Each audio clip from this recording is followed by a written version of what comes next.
friends, and welcome back to Unscripted. I'm Kat, and you've tuned in for part 5 of my dance story. And this is the last installment, so you get to hear the conclusion today. So let's get started.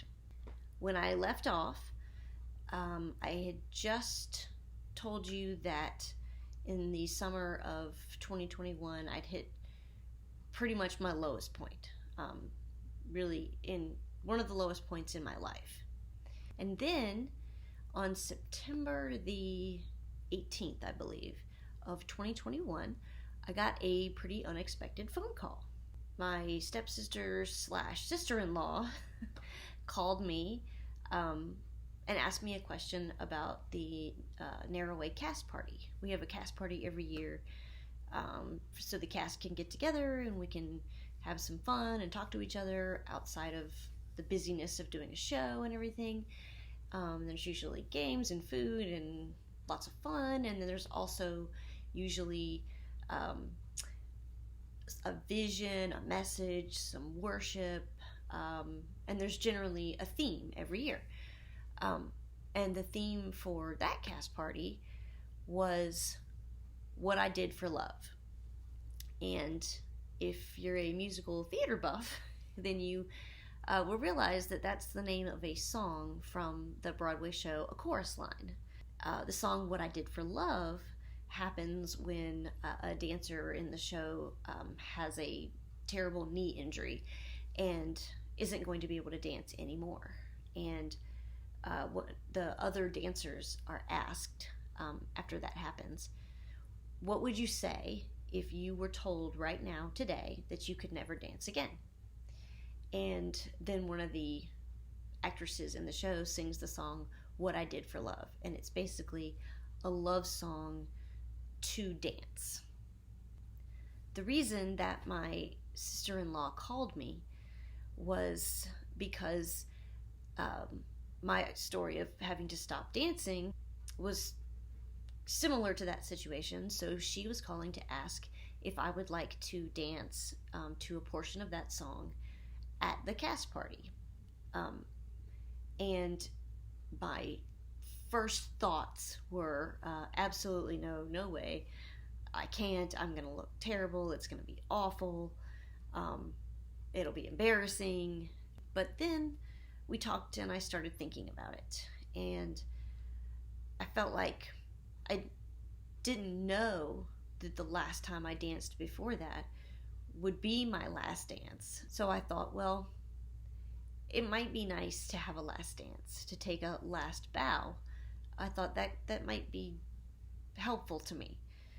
So I said yes, and I rounded up whatever costume would fit me and some simple choreography, and went there and did the dance and gave it the best that I could, and then took a bow and finished the party and went home and felt like, I've finally hung up my dance shoes for good. Like that was it. I'm now done. And after being home for a little while and just not being able to sleep, I just started to get angry.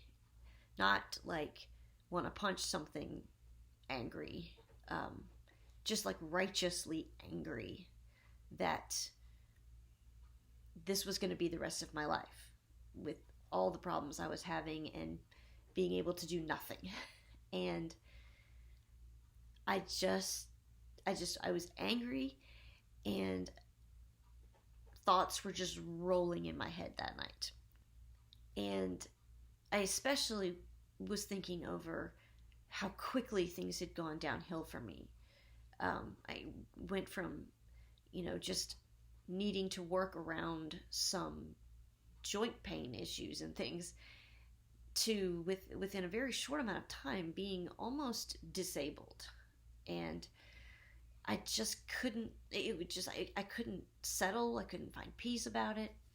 And so anyway, I finally fell asleep. And the next day when I went to take my daily medication, something hit me, and I just had this moment, and I remembered one of my doctors saying to me at some point that one of those medications had a side effect of causing you to crave sugar. And I didn't think anything of it at the time. But it hit me then. And because of that, I started to wonder if maybe some of the problems I was having might be a side effect of the medication, specifically the sugar thing. So I started to dig a little deeper into the medications I was taking. I pulled out that huge page of information that they give you when you get a prescription, and it's like 5 pages long and typed up in 8-point font, single space that no one ever reads. Well, I actually took some time and perused that, and some other things from reputable places online where I could look into the side effects of these medications. And what I found was just mind-blowing. I mean, just stunning what I found. I discovered that the side effects of those medications were intense sugar cravings, both of them, extreme fatigue for both of them, narcolepsy-like symptoms, not being able to stay awake, sleeping during the day. There was a side effect listed of headaches, body aches, excessive sweating, dizziness, memory problems, and to, icing on the cake, unusual body movements and tics that weren't present before. And that was one of the weirder symptoms I was having. I found them all in the side effects for one or both medications. I also then started looking into what happens when you just eat nothing but, refined sugar in foods. And that was astounding. I found a documentary, I'll put the link in the description. I found a documentary. It's called That Sugar Film, I believe. And it explains the way that sugar acts in the human body and the brain especially, and how very similar refined sugar is to cocaine when you are eating it in large quantities all the time. I can't even tell you the way I felt when I read all of these things. It just, mind-blowing doesn't describe it.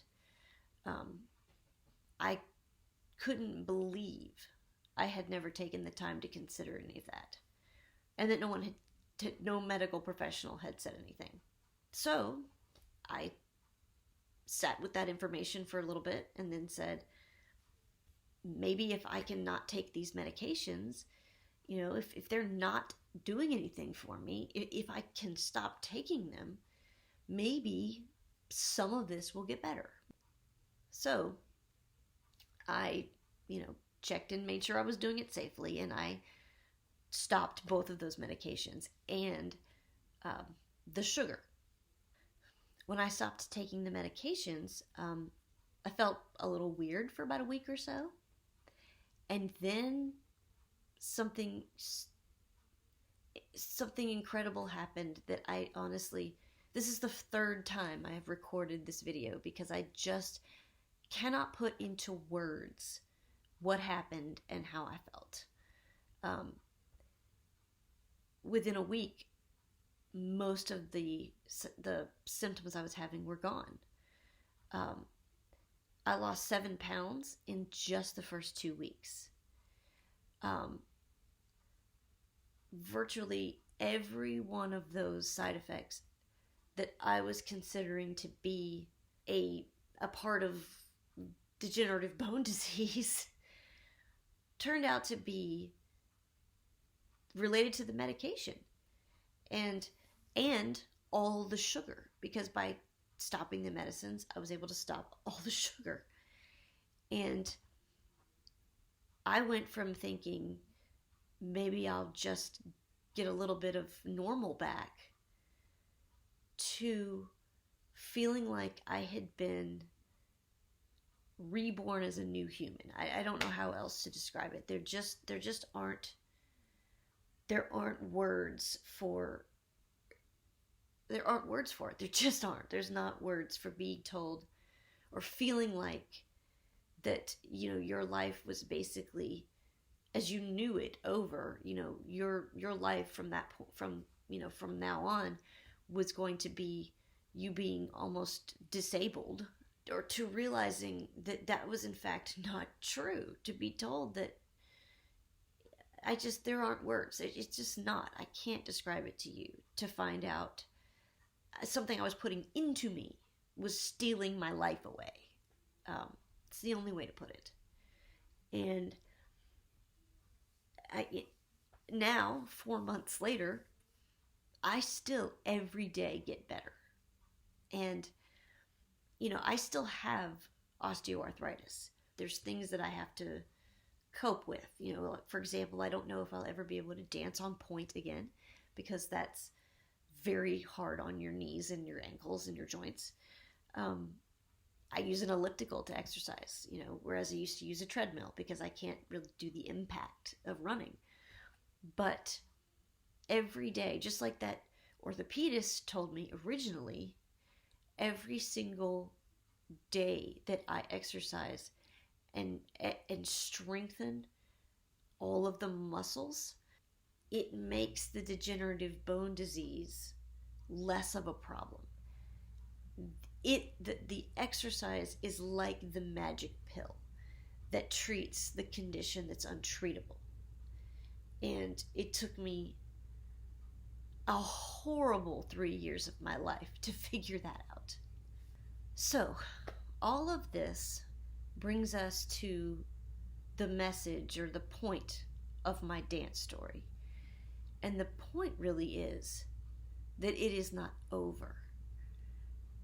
And just being able to say that comes with joy I cannot describe. I have seen what it is to lose something that means so much to me, and to stare that in the face, you know, stare down, having to accept that it's gone, and then been given the incredible opportunity to discover that it isn't over. And I have always loved dance, but when something is part of your life for your whole life, you can start to take it for granted, even if you love it. And I can tell you that every day that I wake up now, there's a chance I'll dance. And I will never take that for granted again. Not for a minute that I live. And every moment I can dance, I will. Thank you so much for going on this journey with me.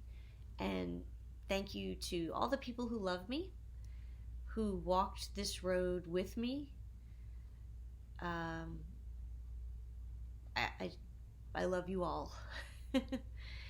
As always, if you want to read the blog instead of listening to me talk, I'll include a link in the description to the written version of Unscripted. If you want to support your local freelance writer, I'll put a link to my Patreon account. And like my video, subscribe if you want to. And as always, remember to love one another. Love blindly, boldly, and without bounds.